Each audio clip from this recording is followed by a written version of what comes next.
Hi friends, welcome to five art kitchen. இன்றைக்கி என்னென்னு பார்த்தீங்கன்னா பாயசமாக பண்ண போகிறோம். பாயசத்துக்கு என்னென்னு பார்த்தீங்கன்னா நம்ம வந்து ஜவ்வரிசி இருக்கு இல்லைங்களா, இது வந்து 50 கிராம் ஜவ்வரிசி தான்.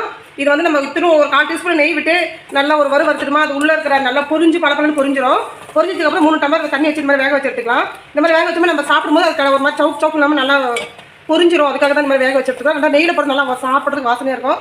நம்ம ரெடிமேட் வாங்கலாம், வேஸ்ட் ரெடிமேடாக இருக்குது இல்லையா, அதோட நம்ம இந்த மாதிரி தனித்தனியாக செஞ்சோமா வீட்டில் நல்லா டேஸ்ட் பண்ணுறது. பார்த்தீங்கன்னா இதுவும் சேர்ந்து வைப்பாங்க, திருண்டு தான். இதுவும் 50 கிராம் தான். இதில் வந்து பார்த்தீங்கன்னா நான் கொஞ்சம் நெய் விட்டு வறுத்து வச்சிருக்கேன். இது இதோட சேர்த்துடலாம். பார்த்தீங்கன்னா நல்லா வெந்துருச்சு. இப்போ நம்ம என்ன செய்யணும், கொஞ்சோண்டு ஏலக்காய் தட்டி வச்சுக்கலாம், ஒரு 2 ஏலக்காய், அவ்வளோதான் இதோட போட்டுடலாம். அதுக்கப்புறம் பார்த்தீங்கன்னா இதோட 3/4 கப் சக்கரை போடுறோம், அவ்வளோதான். இதோட போட்டு ஒரு கலந்து விட்டு நம்ம பால் தனியாக காய்ச்சி எடுத்துருக்கோம். தனித்தனியாக மிக்ஸ் பண்ணி செய்யும்போது ரொம்ப டேஸ்ட்டாக இருக்கும், சூப்பர் டேஸ்ட்டாக இருக்கும். இங்கே பாருங்கள், இதோட பால் சேர்த்துலாம்.